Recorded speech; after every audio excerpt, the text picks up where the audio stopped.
Soalnya kalau harus benar dulu baru bisa menyampaikan pendapat, kita akan tergelincir ke fasis menurut gue. Tradisi dalam artian dia merasa keren dalam berbicara. Iya, dalam hal tadi lu kan ngomong soal Hindu gitu misalnya, orang kasta gitu kan.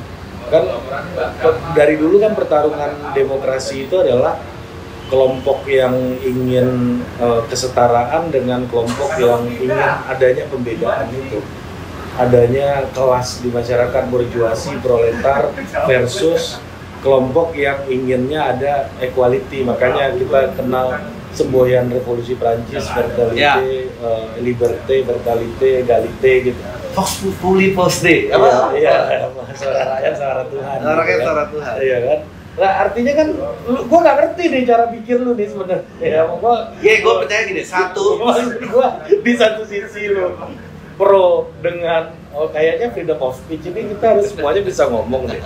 Di sisi yang lain kayaknya kita harus sampai ke masa lalu lagi gitu loh, di mana ada borjuis, proletar. Ini dalam paradigma demokrasi, teori politik ini agak tidak tertib gitu cara berpikir lu gitu loh. Nah, gini. Coba. Kalau gua merasa, kalau Chris Rock tuh bilang enggak, gua tuh agak sistem politik Amerika itu paling sulit adalah ada hal-hal yang gua progresif, ada hal-hal yang gua konservatif. Memang tidak bisa dibelah-belah. Satu, kedua, kita kan di era ini belum lama ya. Mungkin gua ingat gua tuh mulai kerja dari tahun 2005. Lalu BlackBerry 2008 tuh masuk. Ya. Dan gue menandakan dari 2007 ya 2007-2008 sekitar itu. Gue mulai merasa ya itu tadi people yang connected itu full force mulai dari tahun 2008. 2008 jadi nggak tahu, coba bapak-bapak demokrasi zaman dulu diwawancara hari ini dia nyesel nggak dulu bikin usungan. Kalau kita lihat aplikasi ini, ya mungkin atau memang mungkin jawabannya sangguplah beli Harley dulu, baru ikutlah klub punya Harley. Jadi emang ya.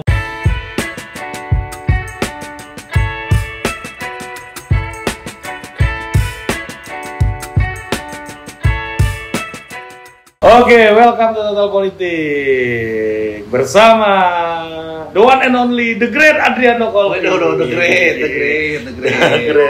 Kan kalau Frank Sinatra itu dulu kalau mau manggung gitu kan. The great Frank Sinatra, the one and only, ya kan? Frank Sinatra pantas. Gila, ini kita bikin konten dan gue juga heran kenapa di tempat gue penonton lu tuh relate banget gitu loh. Antusias ya? Iya, antusias.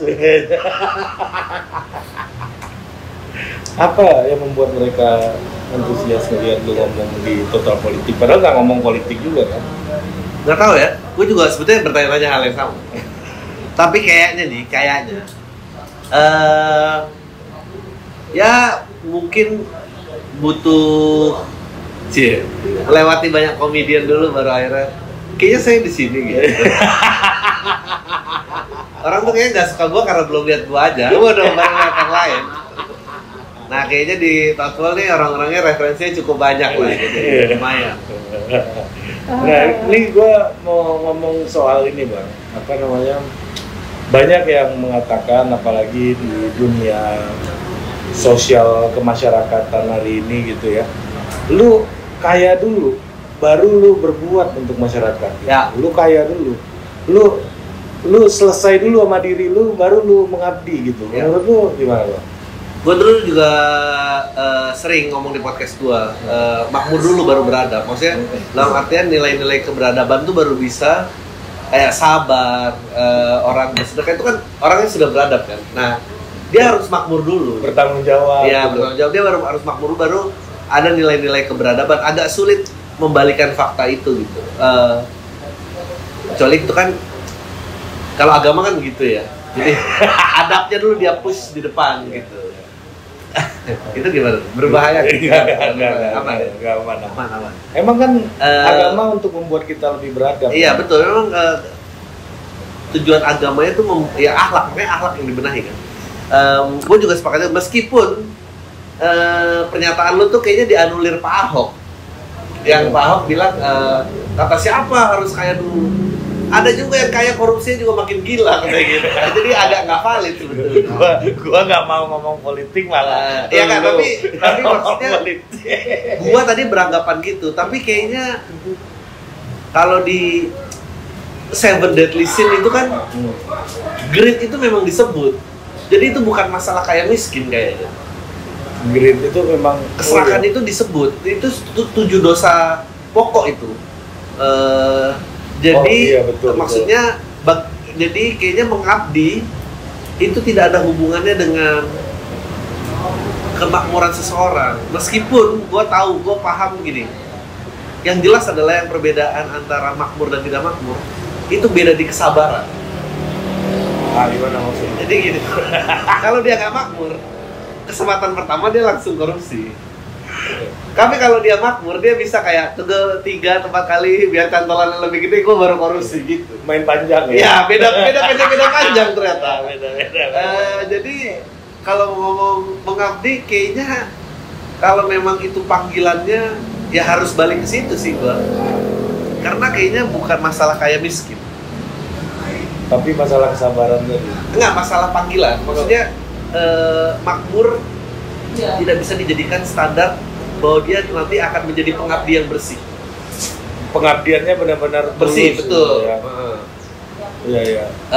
Begitu pula juga dengan tidak makmur gitu. Yang bikin bedanya itu main pendek main panjang aja. Kalau tidak makmur mungkin curangnya cepet. Iya. Kalau makmur mungkin curangnya. Iya, betul. Kesulitan pun udah lama gua mulai. Ini saatnya gua berpesta nih. Iya, betul. Iya kan? Tapi kalau itu dia bisa kayak bentar dulu lah. Bisa ntar posisi dulu tinggi baru ini gitu. Nah, itu mungkin orang-orang makmur lebih bisa. Nah, tapi ada pandangan gini, Bang. Lu diri lu udah baik belum sih gitu. Lu ketika gue paling kesel gitu kalau ada orang bilang lu ngeritik orang aja, emang diri lu udah baik, emang lu udah berbuat apa ya gitu. Itu enggak. Terus saat itu gue juga kemarin di CNN ditanya gitu ya. Anak muda jangan sibuk kritik doang, bisa kasih solusi dong di acaranya kalau mau bilang nasi goreng gak enak, masa harus bisa masak nasi goreng. Gue lupa itu joke siapa, tapi itu joke orang. Dan menurut gue itu logika yang bener. Rocky Gerung juga bilang kan kayak ya gue bayar pajak gitu. Maksud gue kenapa jadi harus solusi dari saya? Berarti lu nggak harus benar dulu untuk enggak lah menyampaikan hal yang benar gitu. Soalnya kalau harus benar dulu baru bisa menyampaikan pendapat, kita akan tergelincir ke fasis menurut gue. Kan demokrasi one man one vote kan, dan kita nggak bisa bilang bahwa suaranya misalnya petani itu tidak lebih penting daripada gua. Itu kan akar-akar fasisme. Stand on the right side. Itu jokes langganan lu banget tuh. Nah, itu jokes yang patra sebetulnya. Nah, tapi gini Bang, kalau gua ngelihat kan kalau lu berkomedi ini kan semuanya itu soal skeptism lu terhadap realita, terhadap keyakinan publik. Kenapa misalnya yang salah satu contohnya kok netizen tuh bisa kejam amat ya gitu. Gue itu sampai sekarang gue nggak ngerti karena baik itu di kehidupan medsos gue maupun di kehidupan sehari-hari gue, kayaknya gue nggak pernah maki-maki orang separah itu gitu.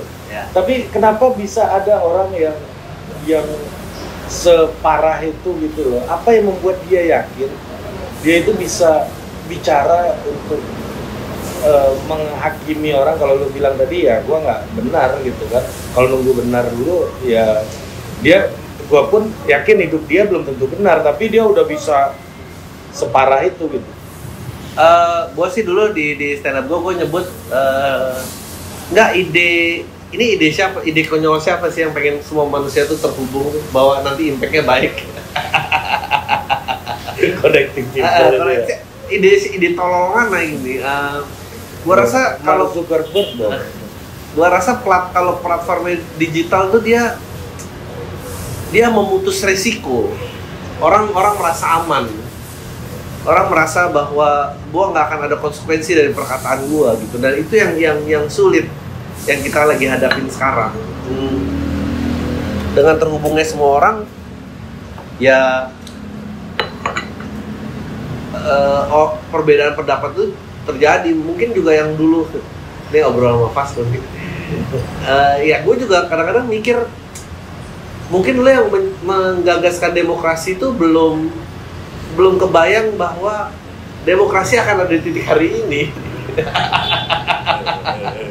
Dulu demokrasi make sense karena itu, kita melawan yang otoriter gitu. Dan segelintir elit yang mendapat privilege gitu yang bisa menikmati. Dan mereka merasa kayak itu sih suara semua orang gitu.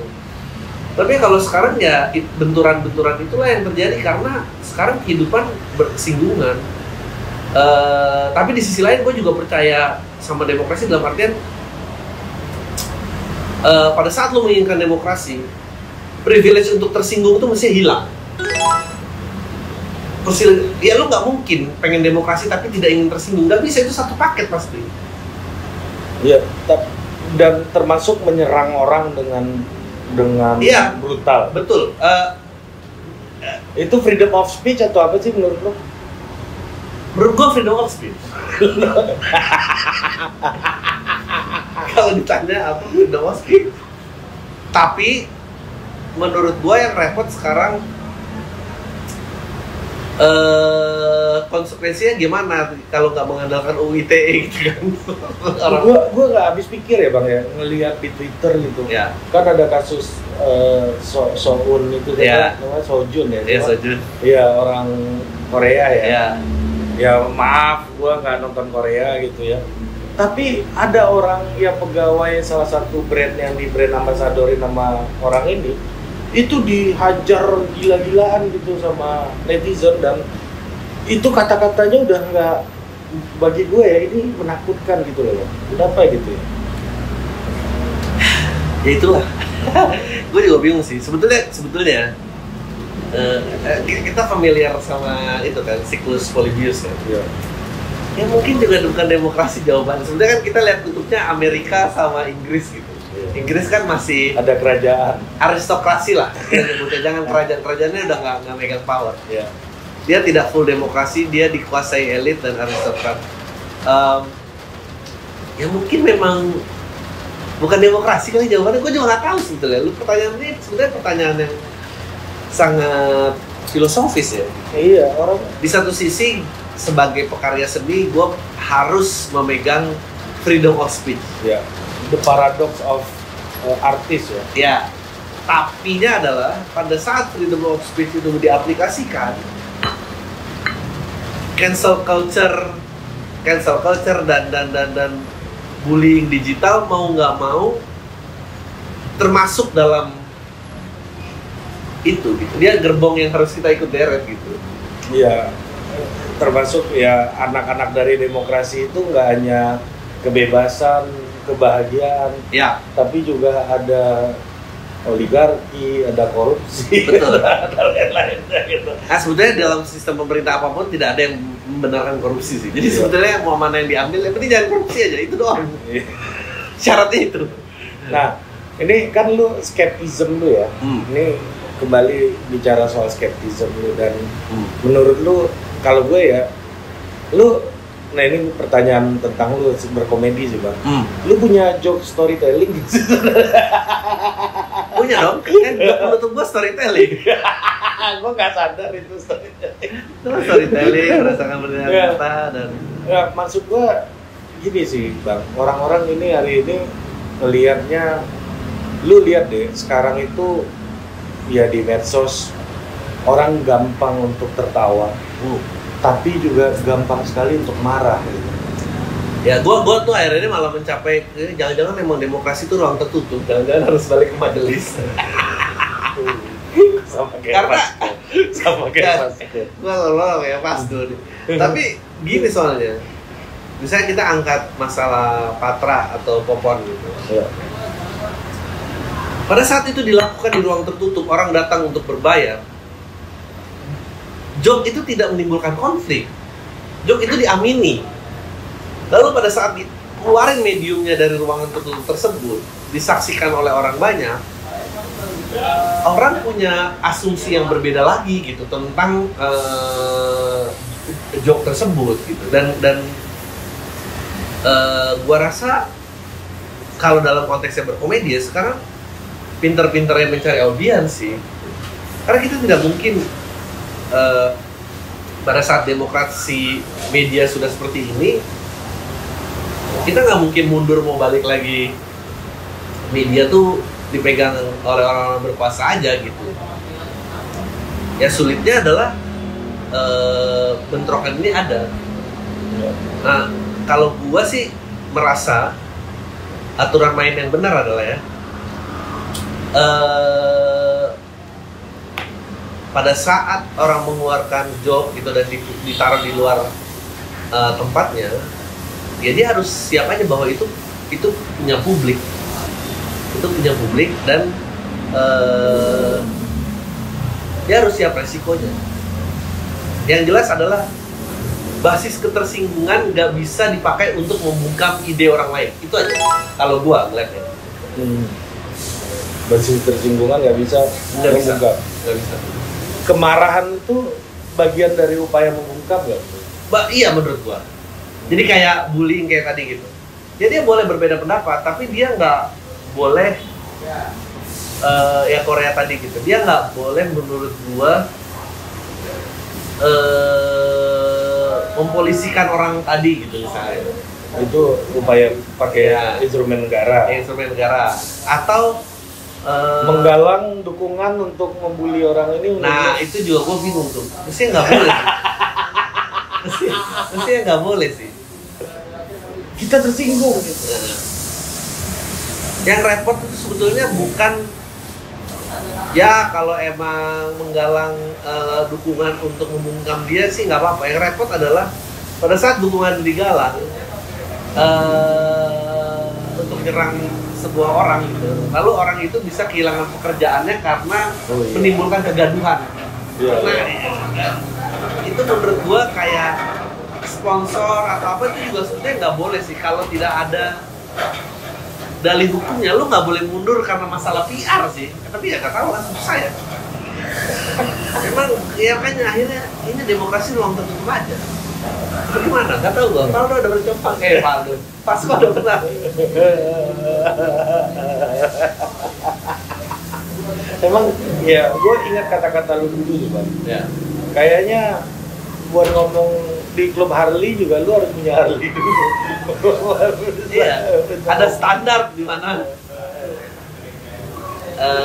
Ya ternyata kalau dalam konteks berkomedi, gue akan balik ya. Oh mungkin ya Hindu ada benarnya dalam pengkastaan orang. Pasti benar ya. Maksudnya menurut pemeluknya pasti benar lah. Iya bahwa ada banyak kebenaran dari keseragaman standar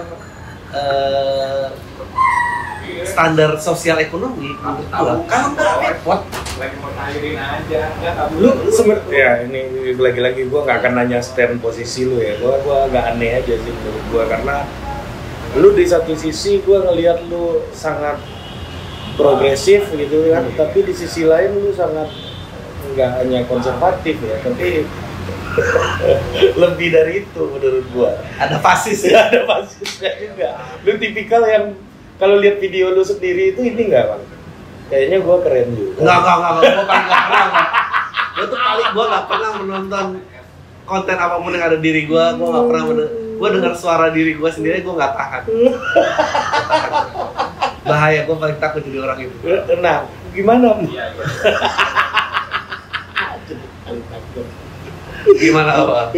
Gimana menurut lu orang-orang yang berusaha mempertahankan tradisi gitu misalnya?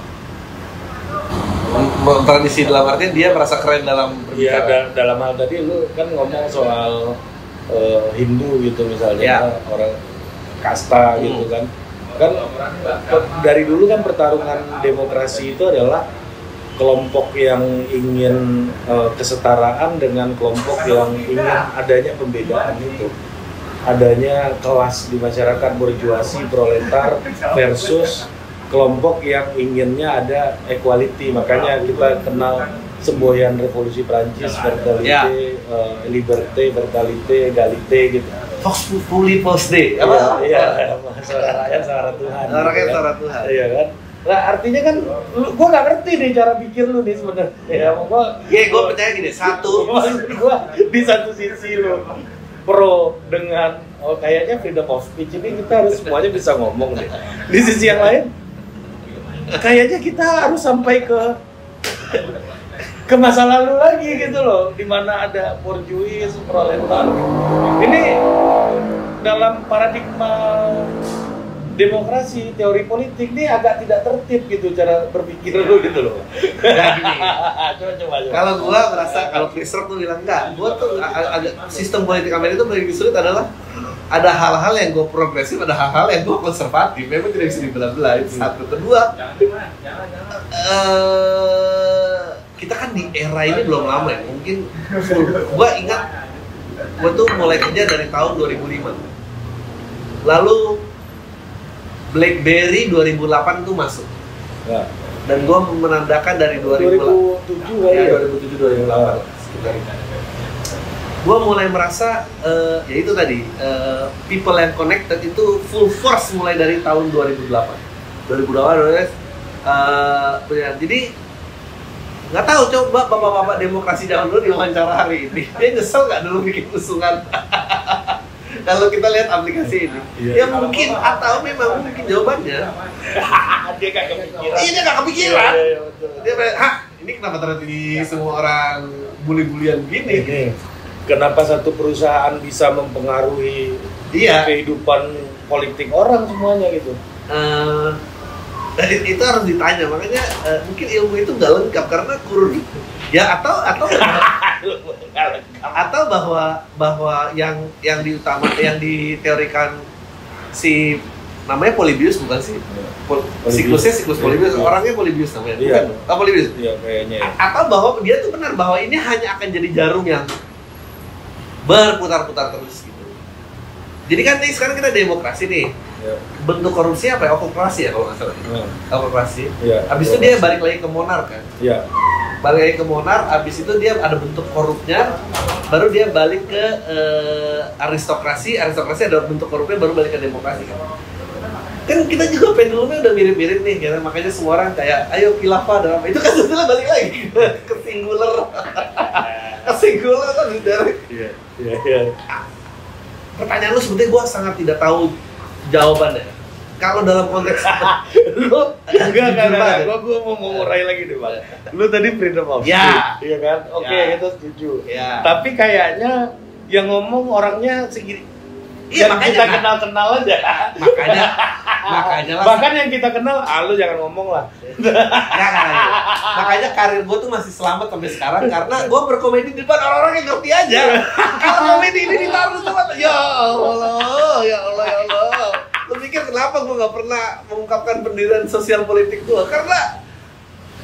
Karena kalau pakai aspek pengukurannya ketersinggungan, apapun bisa menjadi tersinggung. Gue dari tadi bicaranya kayak sekarang nyebut agama aja jadi berat gara-gara orang udah nggak mau denger konteks. Begitu ada agama, ini dia deh gitu. Gue juga bingung sebetulnya. Jadi yang gue tahu adalah oke, sekarang gue mau stand up ke orang-orang yang mau ngerti gue aja. Yang nggak mau ngerti nggak masuk, nggak apa-apa lah. Nanti aja kalau emang udah pengen masuk. Kalau udah waktunya. Anggaplah sangguplah beli Harley dulu, baru ikutlah klub punya Harley.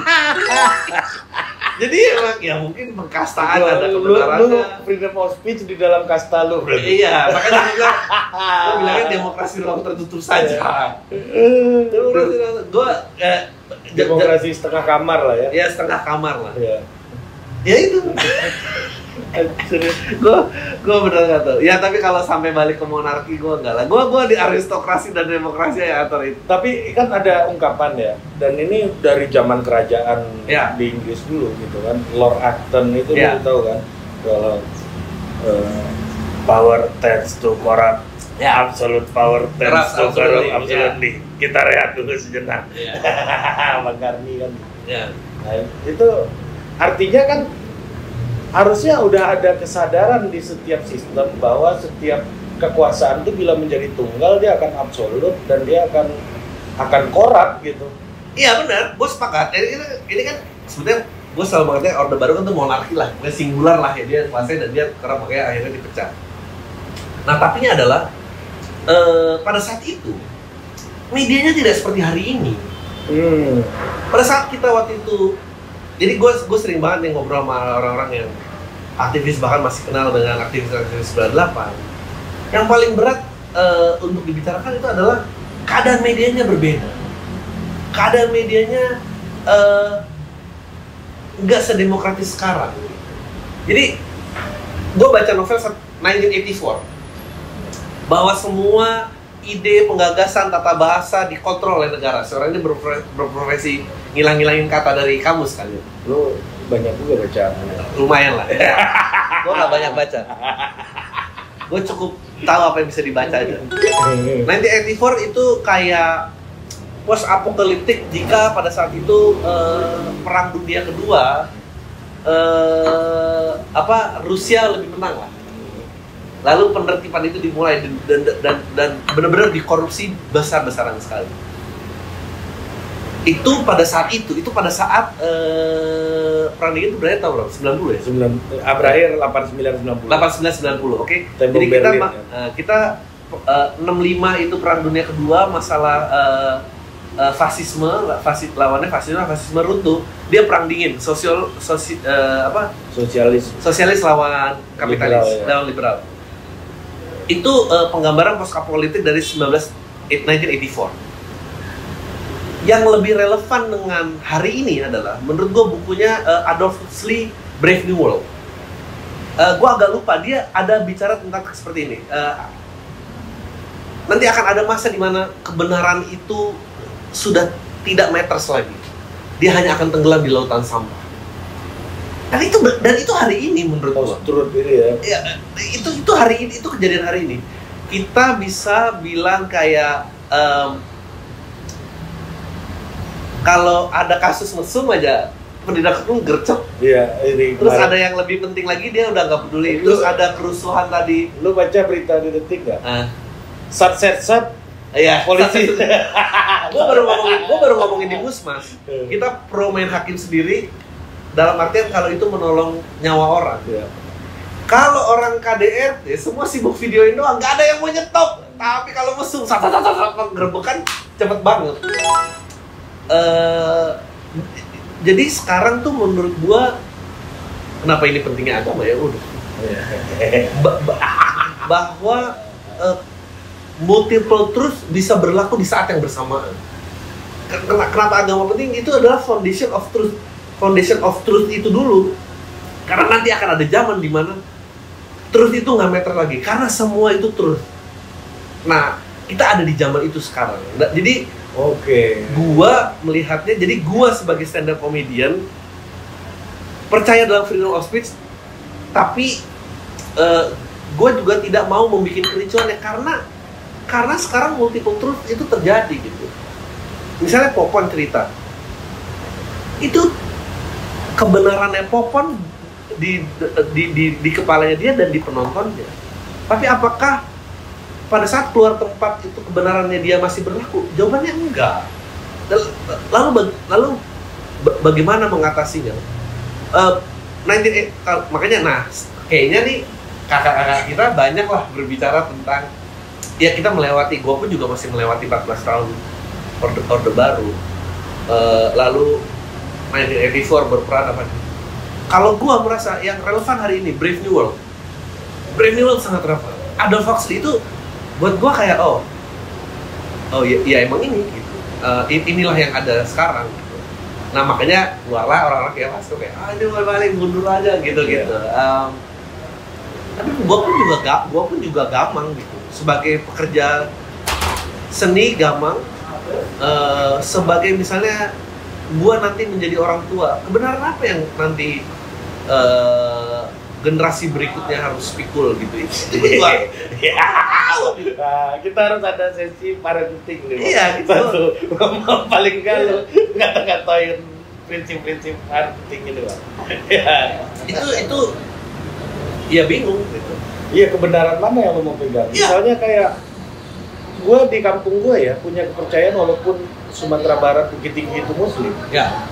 Tapi kita tuh percaya sekolah Katolik tuh kualitasnya bagus. Iya, betul. Betul, Serius, hampir bro. kebanyakan orang betul. Itu bahkan di mayoritas Muslim yang kata orang-orang sekarang, Ya, Sumatera Barat itu, sorry ya, gue mohon maaf nih orang kampung gue nih, banyak terutama di pendukung pemerintah bilang itu sarang kadrun gitu. Iya kan? tapi ibu gue juga lulusan Karakanita kok. Iya. Iya benar. Iya kan, sekolah Katolik. Tapi di sisi yang lain ada truth lain, Iya. yang mana kita pengen anak kita jago baca Al-Quran, yang mana agak sulit kalau sekolah di sekolah Katolik. Iya gitu, dengan kebenaran yang semakin terdemokratisasi tadi, gitu, yang semakin jadi partikular di mana-mana gitu ya. Jadi sebetulnya ya pola pikir gua nggak random banget. Iya. Ada. Enggak random. Iya. Cuma memunculkan pertanyaan Banyak, gua ya, karena paradoks. nggak konsisten di sini nggak konsisten di sini. Iya. Ya itu. Ya tapi kalau apa? Mau balik lagi mengabdi tadi. Iya paradoks saja karena ya setiap orang ada paradoksnya kan. Sampai sekarang kita juga nggak tahu kenapa tiba-tiba Manny Pacquiao anti gay gitu. Ya, kalau Filipina emang kejam. Kalau habis Duterte berkuasa saya tidak kaget Manny Pacquiao begitu.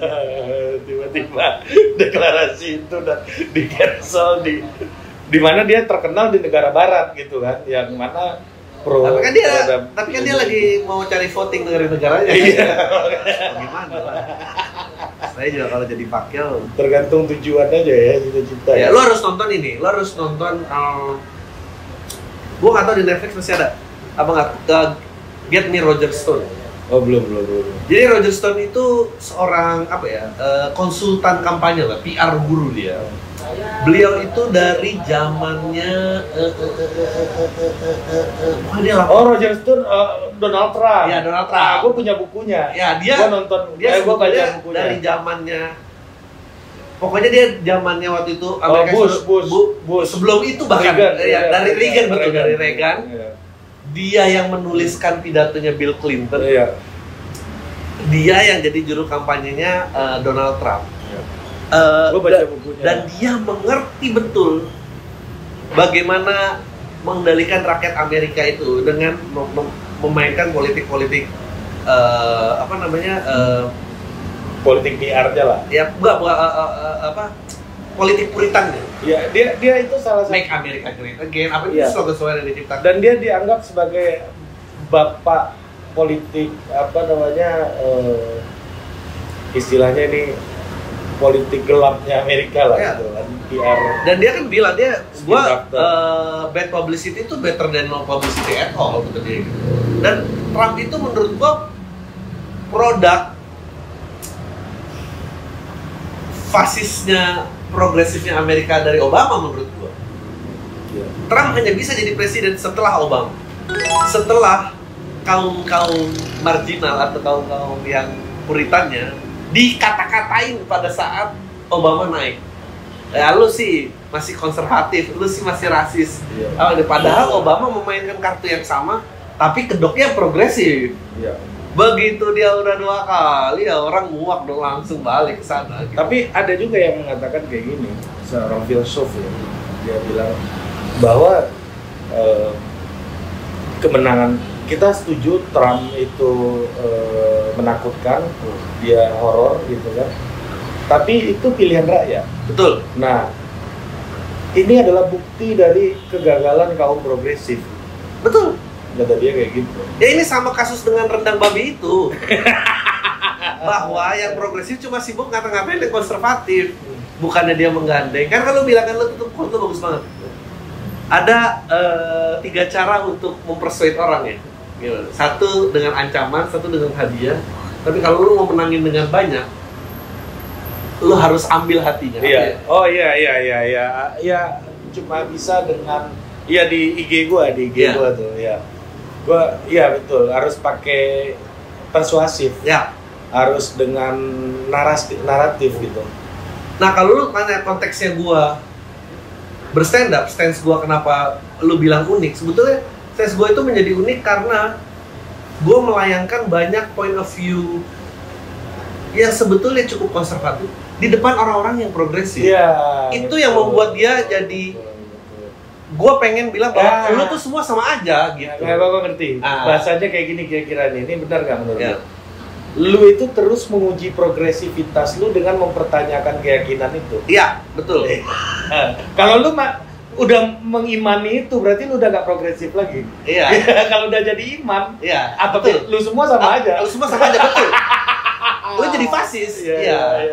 Betul, karena iman sama Tuhan aja lah. Dulu siapa ya? Lagunya The Times Are Changing tuh lagu siapa ya? Bob Dylan. Gua tuh salah satu lagu Bob Dylan yang gue suka juga tuh dimainin sama Jimi Hendrix, Along the Watchtower. Oh iya, tahu gua. Itu cerita tentang ini Watchtower kalau udah berkuasa banget, yang ngawasin Watchtower-nya siapa gitu. Iya. Kebenaran nih jadi punya siapa gitu. Ini sama kayak waktu itu Google down. Iya. Semua orang kayak anjing tuh cari Google. Iya. Banyak banget, makanya kan sekarang karakter-karakter kayak Kanye West pun muncul, Andrew Tate tuh muncul bahwa enggak nih di antara multiple truth masih ada payung besar truth yang lebih besar lagi, dan itu tidak representing semua, makanya dia berusaha keluar matrix ya. Iya. Nih lu tahu begini-gini dari PR lu dulu nih Bang? Nggak ada. Kayak gini-gini gue tuh sebetulnya referensi gue tuh banyak di lagu, ya bacaan sedikit-sedikit.